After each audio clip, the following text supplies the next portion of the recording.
Hello, my darlings, and welcome back to my channel. For those of you that are new here, my name is Miranda, and I'm the Enchantress of Avalon.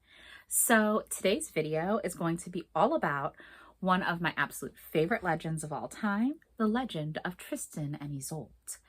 But before I get into it, I am going to just briefly touch upon some announcements that I make at the beginning of all of my videos.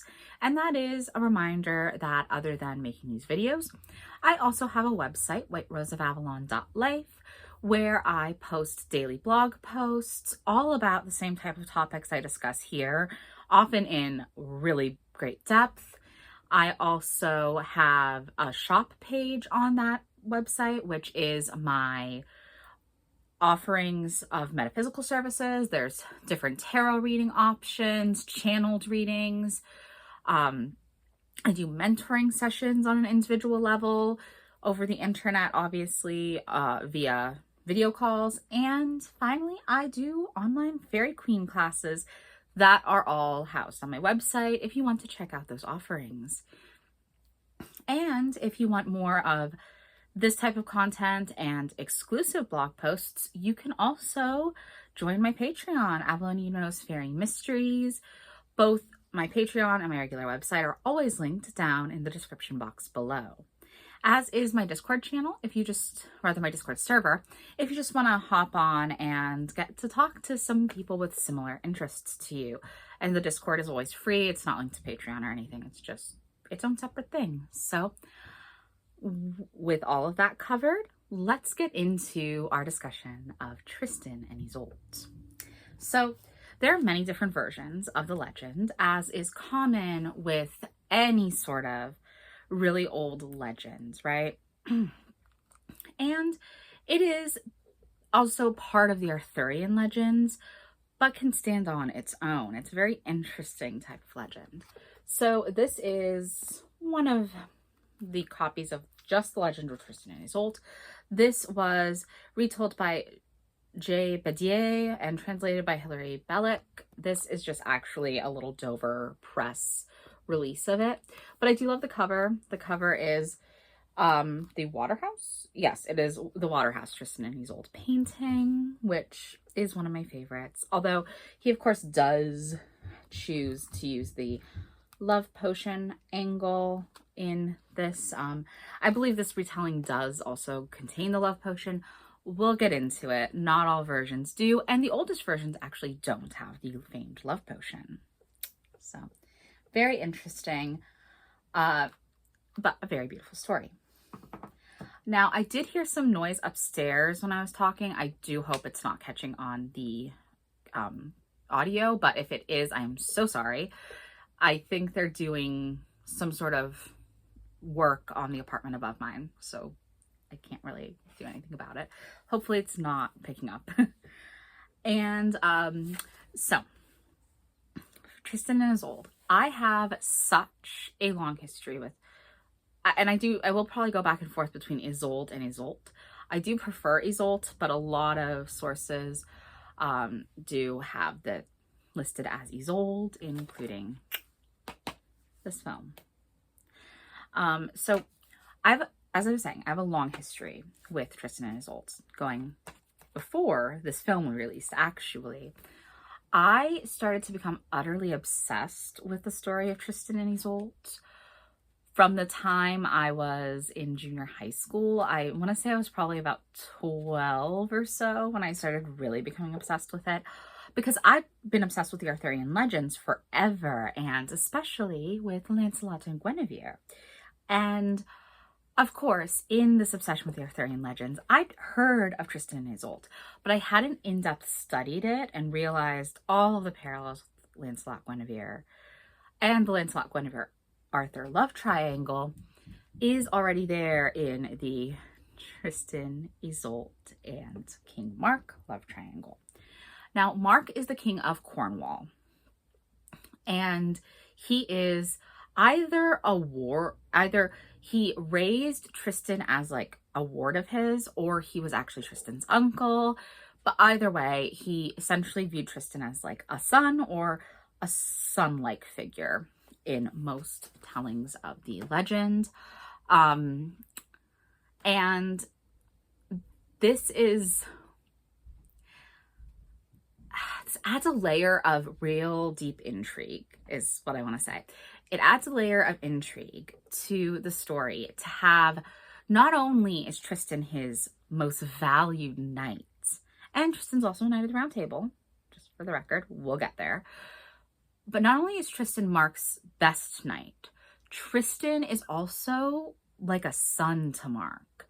So the betrayal of having Tristan and Iseult in love and having this adulterous affair behind Mark's back is all the worse for Mark, because it's like, this is not just my best friend, not just my bravest knight. This is basically someone that I thought of as a son who has slept with my wife.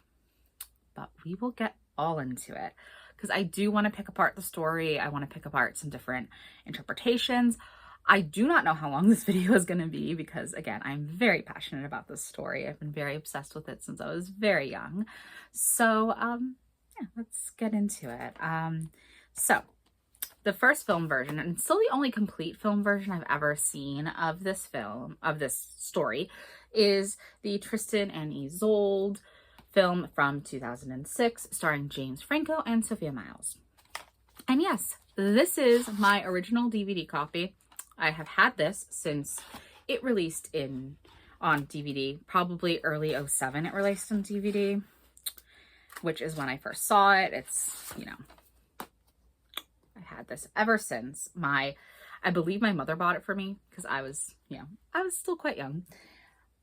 In any case, digging in a little bit, right here, the tagline, before Romeo and Juliet, there was Tristan and Iseult. I find it kind of hilarious, because obviously Tristan and Iseult as a tale predates Romeo and Juliet.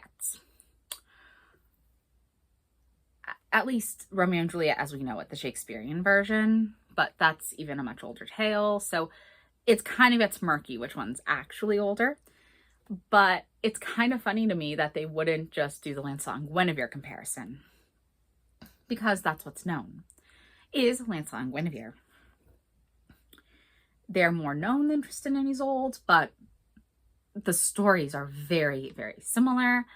But Tristan and Iseult does have its own flavor and does have its own place that stands in uniqueness to what we would have with the Lancelot and Guinevere story. So where to start with this? Because there's just so much.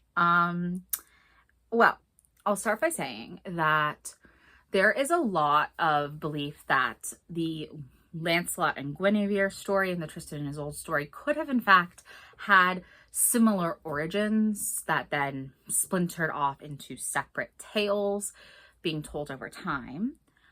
And I could see that, because we do see this happening with folklore and legend as it evolves over time and gets spread out and disseminated, wrong phrase, gets spread and disseminated to different regions, different cultures, that the story would change and be altered. And this is why we have like gods and goddesses going by different names in different regions, etc. So truly, that makes a lot of sense to me. But again, the tellings are still unique enough that they stand completely on their own. As I said, this is not the only Tristan and Iseult film. It's just the one I have seen. The other ones that I've looked into and I really do want to see, a lot of them are from the 70s and they're not really easily accessible. I've been hunting them down for quite a while and have had no luck. I've found, recordings of the opera, because it did get adapted into an opera, which is completely iconic. It's an amazing opera. And this is coming from someone who is more of a ballet fan than an opera fan. But I do love some operas, the really important ones. Or important to me, like those that are based a lot in legends and mythology, etc. I do have deep appreciation for. And so like Undine, Tristan and Iseult, I think it's actually Iseult. It's Tristan Iseult in the opera form. And let me think, The Ring Cycle. I have a lot of appreciation for those operas for that reason. But again, I do gravitate more towards ballet because of the beauty of the dance form in ballet. But so amazing. And so we have the Tristan Iseult story being so important that it gets adapted in so many different forms over so many different centuries. But with the story, we have kind of a unique thing happening because it's getting all these different adaptations, but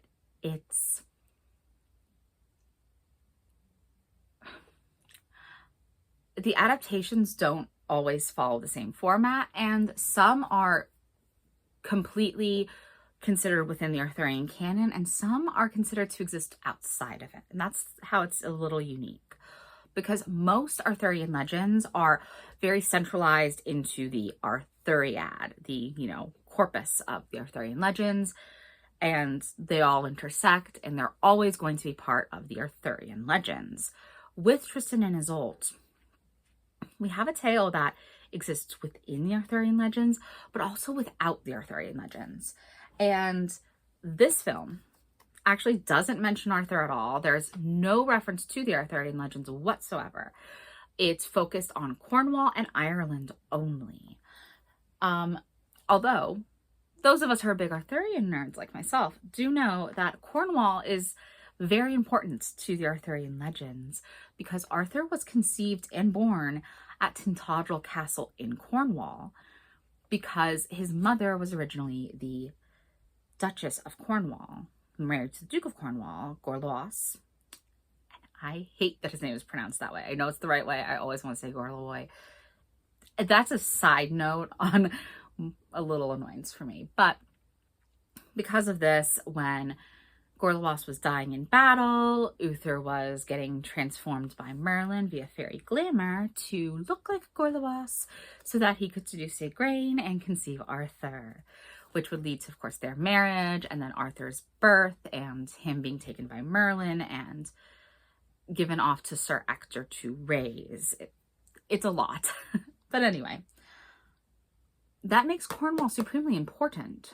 But again, these legends can exist outside while also being a part of the Arthurian legends. I do want to know, I noted Iseult having different names and many different spellings. It's usually Isolde or Iseult, but spelled various different ways, sometimes with an I, sometimes with a Y. Sometimes it's an EU in Iseult, sometimes it's an O, and there's a lot of different spellings. Tristan is also sometimes Tristram. So there's various things. If you see any of those names, it is referring to them, and Mark is spelled many different ways. This film uses the M-A-R-K-E spelling. A lot of times it's just M-A-R-C. Yeah. Various different spellings. This film chose to centralize it just talking about Cornwall, but it does acknowledge that Cornwall is part of these British lands that all have separate lords and are often at war with one another and at odds with one another. But it doesn't say Arthur's High King or anything. But Mark is the King of Cornwall.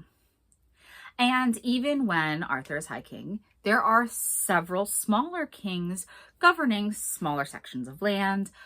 It makes it easier to actually hold, political power, because as High King over all of Britain, like all of the UK, Britain, Wales, Cornwall, he can't possibly be everywhere all at once. So those kings of specific areas and specific regions are important. And some are just lords. It depends on how big the region is. In any case, that's what's interesting though. Because Mark is still a king. and that makes Iseult a queen. And this particular version does not have the love potion, which that's what that is in that goblet. That chalice contains a love potion. So let's get into just a basic breakdown, because I know I've been going on about different aspects and different versions and how it fits both into and not into the Arthuriad at varying different rates. But let's get into the actual plot. So depending on the version, it might pick up when Tristan and Iseult are children, giving us some backstory about them. That's what the film chooses to do, which I do commend the film for choosing to show them as kids first and showing us that Tristan was orphaned. Another thing he has in common with Lancelot in that version, he is orphaned, and then Mark takes him on as a ward, brings him back to Cornwall, and raises him essentially as a son. In other versions, like I said, he is just Mark's nephew. And sometimes he is still orphaned as Mark's nephew, and Mark raises him as a son after that. But no matter what, that's basically Tristan's backstory, is that he is always loyal to Mark. Mark is the one who raised him, and he does have that immense amount of integrity and loyalty. Again, very Lancelot-esque. This is why a lot of people think that these stories are really coming from possibly the same root source. That's probably also why Tristan is my second favorite knight of all time, second only to Lancelot himself. So moving on, in Iseult's backstory, the film chooses to have Iseult's mother die when she is young, and that's how we meet her. But that's not always the case. A lot of versions, in fact, a lot of the most common versions, especially the love potion ones, Iseult's mother is still very much alive when Iseult is leaving to go and marry King Mark, leaving Ireland to go to Cornwall, because she is a princess of Ireland, and this is cementing peace ties. Very, very common to have that happen. And that also reminds me a bit of the whole Bronwyn story in the Mabinogion, only in reverse. Bronwyn is the princess of Britain, specifically Wales, and she marries the High King of Ireland. So there is mirrors of that, only Bronwyn's tale is much more tragic from the outset. There's a lot of things that come up in Bronwyn's tale that are horrifically tragic, and it just piles upon itself. Iseult has tragedy in her story, but it's not as morose all the way through, where it's just tragedy after tragedy. And then, no matter what though, like I said, either Iseult's getting the love potion, not getting the love potion. But in the ones where she gets the love potion, it's her mother that gives it to her. It's in a bottle of wine, and that is how her and Tristan fall in love. I'll get more into that once I talk about the meeting and everything. But in some versions, again, her mom's not around, which it happens quite a lot to kill off one or both parents in legends. It's kind of like the whole Disney princess thing. The Disney princesses seem to always not have moms. And most often they don't. It's a whole thing. In any case, excuse me, I had to clear my throat. So after that, getting into the meat of the story, Tristan, as he's raised up, becomes the greatest of all knights for King Mark. The absolute pinnacle of his knights. He's the bravest, he's the strongest, he's the best at, strategy during warfare. And he's the one that Mark trusts implicitly above anyone else, which does bring a lot of jealousy. Just like the Knights of the Round Table who are directly with Arthur all the time are jealous of Lancelot for that same reason. So, sometimes there's a war directly with Ireland. Certainly, this film takes that stance that there's a war directly with Ireland. Sometimes not. But this allows Tristan and Iseult to meet earlier, because Iseult is a great healer. this is true in every version. It's always talked about. And she does heal Tristan, like across different versions at one point or another. She's going to heal Tristan from wounds because he is a knight. He's getting banged up. He's getting injured. He's in need of healing. And because Iseult is so learned in this, she's a great herbalist, great healer, which seems like she's almost both inspired by Guinevere herself and a little bit of Morgan Le Fay in her beneficent healer side. And again, she's often healing Tristan. In the film, he gets poisoned and they think he's dead from a blade. He's cut with a blade in battle. Turns out the blade was poisoned and they think he's dead. But luckily they don't like bury him or anything, but they do send him off on a boat and they light on fire, but it ends up, you know, getting tossed around in the water and the fire goes out and it washes ashore.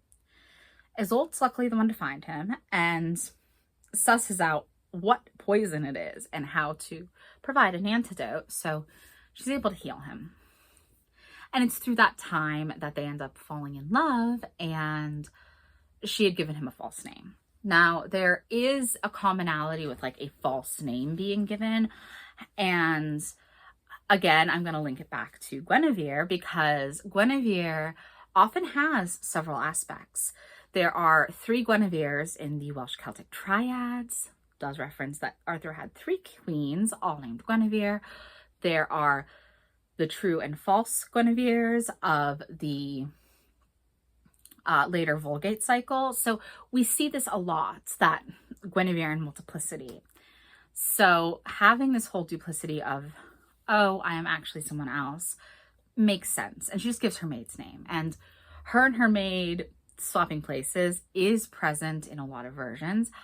The film didn't go there, which I kind of wish they did. I will get to what I mean by go there as far as Iseult and her maid, her lady's maid. But again, in the film, they fall in love at that point, and this is present in several versions of the legend. And, you know, they consummate their love then, and then Tristan returns back to Cornwall. He's welcomed home very gladly, and then the High King of Ireland has announced that he wants to give his daughter away in marriage, and he wants this competition to happen for her hand, which we see all through Celtic legends and post-Celtic legends, very inspired by the Celtic legends. Like Robin Hood, I would consider post-Celtic, got its start really in the Middle Ages, but he's definitely inspired by earlier figures, and we see these types of competitions happening there. They're very fun, and it's almost gladiator-like, but only in a more medieval sense and a more British sense, or Irish in this case. So he's battling for King Mark to get a new wife, not knowing it's the woman he's in love with, and Iseult assumes he's battling for himself. And when he finds out and it all comes to light, they're both quite heartbroken. Now, in some versions, that's literally the first time they meet, is when he has come to Ireland to either win her hand or just it's already been arranged and he needs to be the escort for King Mark's new wife, because that was super common. The king himself can't leave to go collect her, but he'll send his most trusted and most loyal knight or other servant who he implicitly trusts to be the one to bring her back. Sometimes it's even like a duke or a prince or someone. It is someone of high import. And Tristan, of course, is the one chosen.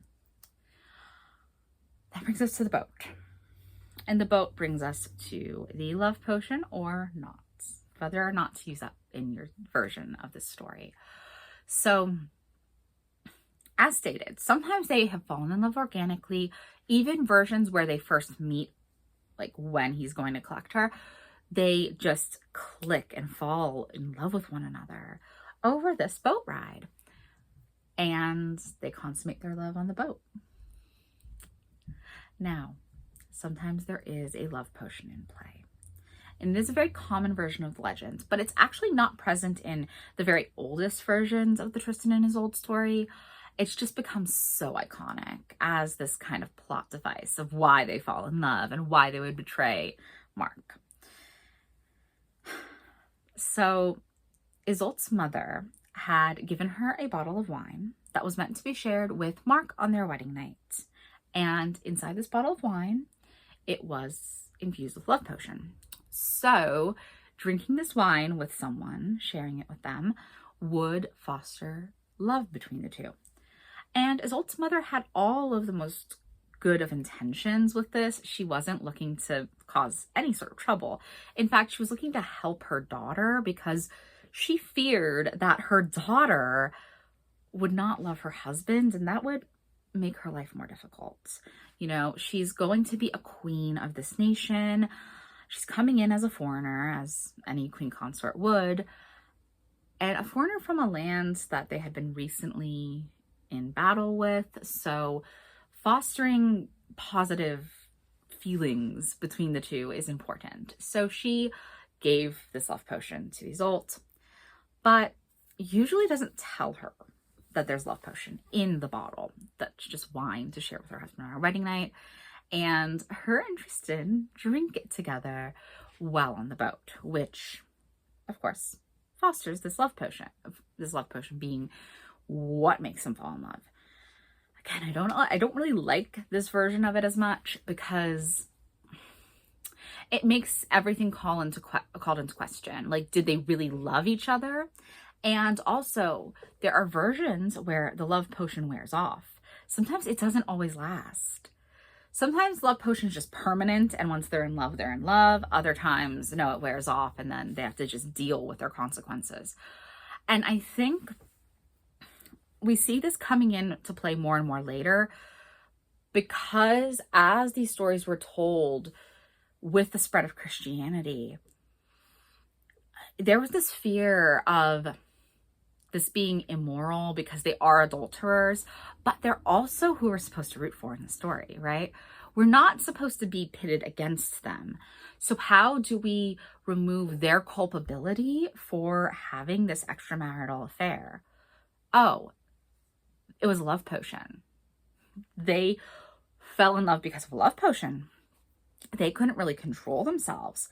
It infused them with lust, and of course they would sleep together instead of giving them actual culpability. While I get this, I think that it also, you know, it makes it less romantic. You know, if you're falling in love because of a love potion, which, reminder, in ancient times, love spells and love potions were considered curses because you were taking a person's autonomy away from them and forcing them to love you or to love someone else that they didn't naturally want to love. So, and also removes agency, and I don't like that. I much prefer a version where they fell in love organically. And a lot of these versions where they fall in love organically, it does happen before she's ever, you know, promised to Mark. So it is this interesting thing. And this is why they tend to be slightly less demonized than Lancelot and Guinevere, because yes, they fell in love. Yes, they had an extramarital affair, but they were in love either beforehand or, oh, it was a love potion, not their fault. But yeah, I'm really glad that this film doesn't do the love potion because it's the stronger for it. The film is much stronger for taking a stance and saying, no, it wasn't a love potion. They just fell in love with one another. So, no matter what though, they at this point are in love and actively engaging in an extramarital sexual affair. Well, she's not married yet, but they are engaging in a sexual affair at that point. Get to Cornwall, and Iseult does marry Mark. But where this film didn't go there, I mentioned with her lady's maid. They made her lady's maid much older in this telling, which I get because she was also supposed to be like helping raise Iseult, or Isolde in this case, after her mother's passing. But most versions, or a lot of versions at least, because Iseult was supposed to have been a virgin for King Mark on their wedding night, it calls into, okay, calls into play, how do we fake her virginity? And instead, she doesn't even try to fake her virginity. She literally just, once the lights are out in the bedchamber on the wedding night, she switches places with her lady's maid. And she goes off to spend her wedding night with Tristan while her lady's maid sleeps with her husband. So their marriage isn't even consummated on the wedding night in this version. And I love it because, I mean, there's a lot of audacity and gall to actually do that, to say, oh, I'm going to just switch places with you. But it does preserve the illusion that she was a virgin, because if Mark knew what to look for and knew the feeling of breaking a hymen, then he could have caught on. He very well could have caught on that she was not a virgin, which for a princess is quite scandalous. But again, we do know in the modern day that hymens can be broken a lot of ways. You know, you could break your hymen on a bicycle if you crash and things hit the right way. It doesn't have to happen during your first sexual experience. But because it was so important for this virginal status, it's assumed that it's better and safer to do what you need to show that you're a virgin on your wedding night. And yeah, so that involved a little switcheroo between Iseult and her lady's maid. And also, Iseult, therefore, in that version, gets to be with the man she truly loves on her wedding night, which is very, very romantic. And of course, in every version, whether they're trying to stay away from each other post-wedding, which happens in the film, they're trying to stay away from each other, they don't want to give in to these lustful impulses that they have towards one another, so they're trying to stay away. They're trying to, be good. Don't give in to our sexual desires for one another. They're trying their damnedest, but they just can't, because they are so in love and so attracted to one another that seeing each other but not getting to, do anything is driving them crazy. So they find ways to sneak off together and to have sex together. And sometimes it just, in the version where she switches with her lady's maid right off the bat, their sexual union never stops. As soon as they start sleeping together, they continue to be lovers thereafter. Of course, this does take a toll on them, because they feel bad about lying to Mark, especially Tristan, who is so loyal to him. They feel this level of guilt over that. They also feel a lot of just dissatisfaction that they can't act like a couple in public. Something as simple as, holding hands in public, they can't do. They can't show their true affection for one another in a public sphere. They can't just be holding hands at the market or walking down, the halls of the palace holding hands. They can't do that because they aren't married. This is a very intense love, but it's also very forbidden love. And it's really the most extreme version of the courtly love tradition. Now, many will say that the whole idea of the chivalric codes and how it interplays with tenets of courtly love were never about actual sexual congress happening, and in fact, that was very forbidden. But when we look into it, I think it's implying something quite different. That yes, it was assumed that you were having a sexual affair if you were playing these courtly love games in the high Middle Ages, not necessarily later on. By the Tudor period, it really was more of this flirtatious game than anything else. But early on, the height of the courtly love boom in the high Middle Ages, very much so, it's heavily implied that this meant sex was actually happening. And certainly in the two most iconic examples in literature and legends, Tristan and Iseult and Lancelot and Guinevere, they very much so do have a sexual relationship with their queens. But for those who might not know, the courtly love tradition states that love cannot happen within a marriage, especially because this is assumed to be at a court, a royal court, where nobles and royals were always married off in these very strategic matches. They weren't love matches. They were married off in these unions that were politically sound and financially sound unions. So in that case, yeah, you probably didn't have a love match because that was basically unheard of, but you could still have love. Just, it had to be fostered outside of marriage.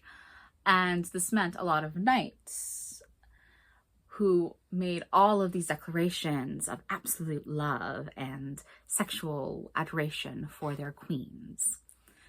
And we see that obviously exemplified with Lancelot and Guinevere and Tristan Iseult, which is why I wanted to talk about it a bit. But this also is put into like kind of real life examples, and certainly the whole idea of the courts of love with Eleanor of Aquitaine and her daughter, Marie, the Duchess of Champagne. And actually Marie, the Duchess of Champagne was the patroness of Chrétien de Troyes, who was the man that introduced Lancelot into the Arthurian legend canon. Hold on. In his collection of Arthurian romances. So, yeah, this is the first time Lancelot appears. Before this, Lancelot was not part of the Arthurian canon. And these are the really iconic French Arthurian romances. And it's said that Marie was the one that really pushed for Lancelot and Guinevere to be this whole big romantic sexual union. So she was definitely very pro this courtly love idea. And in fact, if I could find the book, I might not be able to find it. I have the Andreas Capellanus's book on, oh, here it is. The Art of Courtly Love by Andreas Capellanus. And this is another book that was written by a writer who the Duchess of Champagne was a patroness of. Actually, I think it says, oh, actually it's, okay, yeah. All right, sorry. Because it mentions both of them on the back, but it does say it was the request of Marie of Troyes, or Marie the Duchess of Champagne, the daughter of Eleanor of Aquitaine. And it was heavily inspired by Eleanor's own court of love from 1170 to 1174, and it was at her court at Poitiers. So very iconic. And this is where we're getting a lot of the tenets of courtly love, right? And it is completely entwined with the Arthurian legends. And of course, Tristan and Iseult is part of the Arthuriad, but not always, as we've been going over. In any case, back to the actual story of Tristan and Iseult after that little tangent. They've been keeping up this affair for quite a while, a long time. You know, this is not a short-lived romance by any means. But, of course, as all of these things do, it comes out. I do want to briefly touch on a story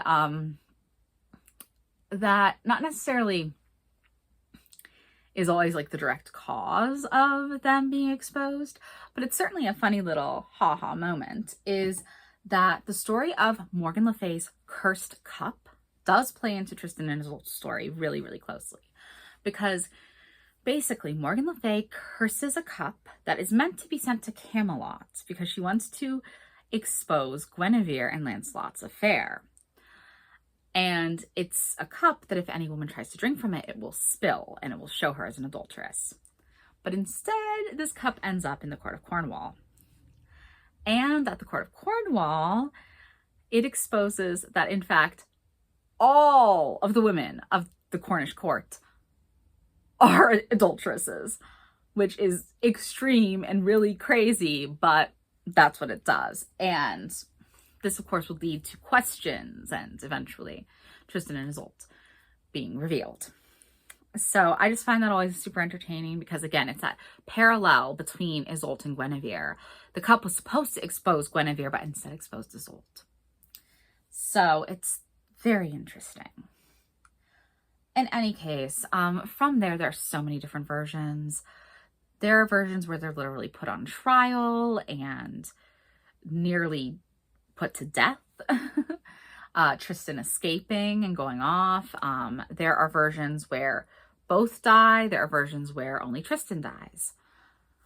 And I want to go more into detail in the versions where Tristan escapes, because in these versions, Tristan escapes. Like, he's supposed to be put to death. He's put on trial, put to death, but he escapes. And he goes off and goes questing, you know, trying to get his mind off the whole situation. Ends up meeting another woman to whom he marries because, like, in some versions, he marries her because the love potion is worn off. In other versions, it's just, I want to distract myself from the fact that I can't be with a woman that I love, which is the more common version of this, because we'll get to it later. I'll tell you why. But here's the weird thing. He marries another woman also named Iseult. Yeah. So we have two Iseults in the story. Again, I told you this whole duality being multiples. This Iseult is known as Iseult à la Blanchement or Iseult of the White Hands in the English. And that leaves our Iseult, the one that we follow through the whole tale, being called Iseult of Ireland to differentiate the two. So he marries this other Iseult and, again, still continues to quest and what have you. But he gets gravely injured, like dying level injured. And the only person who could possibly heal him is, of course, Iseult of Ireland.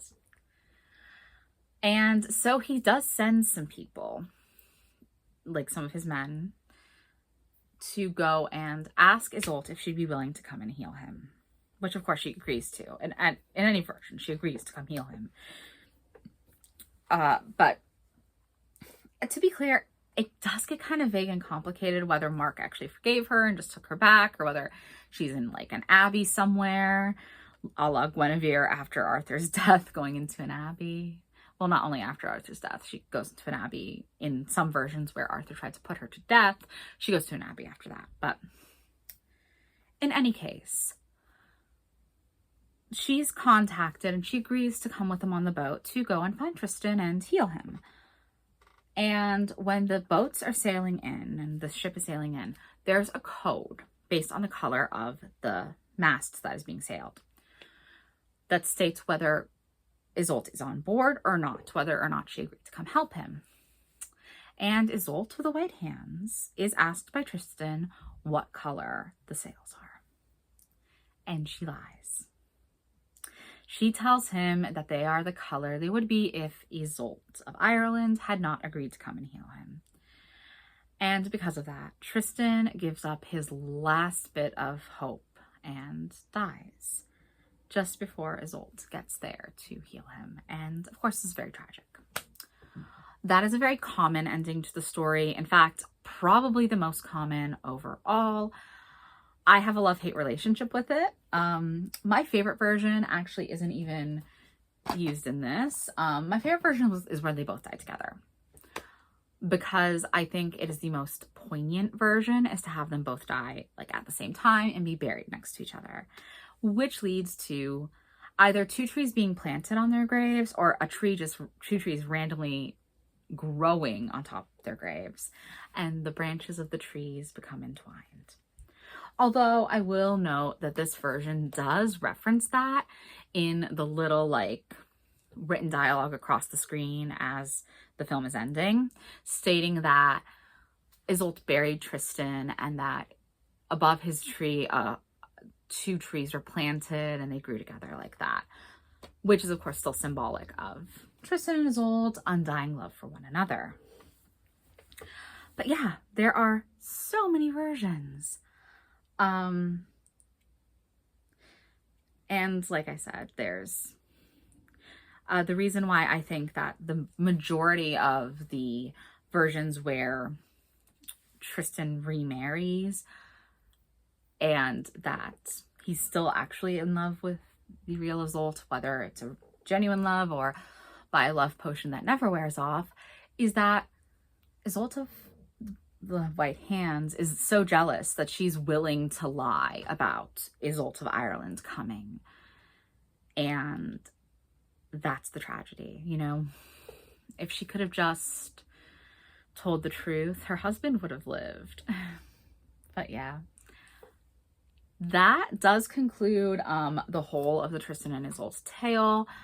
Again, I just kind of went and riffed here for like 45 minutes on this whole tale because there's so much to it. And this is mostly from memory because I have studied this tale, again, really in depth for so long. And I've read so many versions of it. And I did actually just rewatch this a couple of days ago. So that version of it was really fresh in my mind.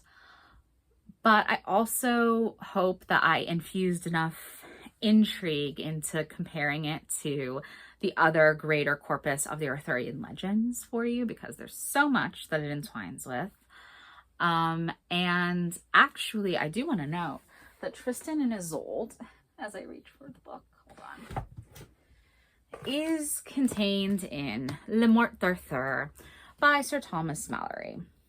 So Tristan is officially a Knight of the Round Table in this, and this is, of course, the most complete version of the Arthurian legends in existence. Let me see.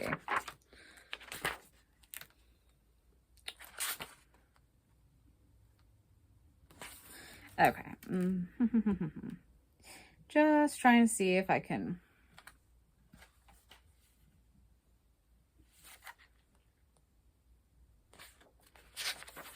find reference. I wanted to find the, oh, here we go. Oh, and in this, she's Isoud. So Isoud. So yeah, again, another version. And he's listed as Tristram in this version. So 406. Ooh. I want to just get one of the illustrations and show you. Oh, okay. So this is one of the beautiful illustrations, because this is an illustrated copy illustrated by the great Anna Marie Ferguson, who did a tarot deck called Legends, the Arthurian Tarot, which is currently out of print. And it is so tragic to me because I've wanted that deck forever. But also she did the Llewellyn Tarot, which I do have over here. I'm not going to grab it because I have a bunch of decks piled up over there. But she does amazing illustrations, and I love this image of Tristan and Iseult together. It's so beautiful. And again, she's called Isoud in this version, but yeah, directly tied in to the broader Arthurian canon. And to me, if it appears in Le Morte d'Arthur, it is officially completely an Arthurian legend. You can't separate it from the Arthurian corpus and say, oh, it's not an Arthurian legend. It's just that the legend of Tristan and Iseult goes beyond being an Arthurian legend and sometimes is told and is existing just kind of on its own in different versions. Let me see if this version, I forget if this version actually ties it directly to... No, it does mention the Wagner opera, and it does, oh no, well, it says one of the greatest medieval greatest romances of medieval literature, along with that of Lancelot and Guinevere. So it does reference Lancelot and Guinevere. Again, I haven't read this version in a bit because I do tend to love to go back to the Le Morte d'Arthur version, although I have read this many times. It's just been a bit. Yeah, it's great. And yes, it does have the love potion. It says the shipboard voyage takes a tumultuous turn with a misunderstanding and a magic potion, and the lovers quickly find that there's no turning back. So yeah. Again, I'm not a fan of the love potion versions, but it's still beautifully written and it's still part of the Tristan and Iseult legends. So I'm going to eat it up. Like, I'm going to eat up any version you give me of these legends because I do love it so much. And I will note that, like, during the height of my obsession with the Tristan and Iseult story, I had this favorite website that is no longer active. It was from the early 2000s, and I recently was trying to find it again. It's not there anymore. I don't know if someone cataloged it in the Wayback Machine. It might be. I haven't looked, but just looking to see if it was still currently like just up and being maintained. It's not. But it was this like old early 2000s website, so more like a web page, but it listed like every version of the Tristan and Iseult legend. And it also like branched off and told every place which the story varied, kind of like I've done here, just verbally going through and saying, okay, there's versions where it's this or versions where it's that. It did that only in this kind of like bullet point style where it's like, okay, this is how it starts, and then it's going to branch off and it tells you the different versions. And I believe there were clickable links to other pages that went in depth in those versions. It was brilliant. I spent so many hours combing through that website trying to learn everything I could about every different version of the Tristan and Iseult story. And it did go into like all the different versions and spellings of the names and everything, which is fun if you like origins of words and names. It's truly, truly great site. I wish it still existed because I have so much nostalgia for it. As again, when I was first really getting super obsessed with this story, I used that as a source and it helped me find, okay, these are complete texts of different versions that I could take out of the library or I could purchase and reread and things. And yeah, so amazing. And I hope I'm doing stuff similar to that as far as digging into these legends, especially my deep dives into the fairy queens of the Arthuriad, which I haven't said it outright in this video. It's over a 50-minute long video and I haven't said this outright, but yes, Iseult is very much so a fairy queen. Not only is she a fairy this princess from a foreign land coming to marry someone in the UK, in this case, the King of Cornwall. So a fairy queen who makes the marriage to a king on behalf of the land. She's a fairy queen of sexuality and sovereignty who is also, you know, having an affair with a knight. Very, very common in these types of legends. And of course, the healer aspect. The fact that she is this great healer marks her as a fairy queen because the ninefold sisterhood of Avalon, the other ninefold sisterhoods of fairy women and priestesses that we see all through Celtic lore, marks this as very much, yes, she is a fairy queen. I thought it was obvious because I was comparing her so much to Guinevere, but I do want to mention that here at the end of the video that, yeah, of course Iseult's a fairy queen in her own right. And yeah, with that, this is, I think, my longest video ever on this channel, but I have been so enjoying doing these longer form videos and longer form content. It gave me so much time to really dig into this story and deep dive discuss it. And I'll also link some of my blog posts about Tristan and Iseult, about just Iseult herself, about Iseult and Guinevere.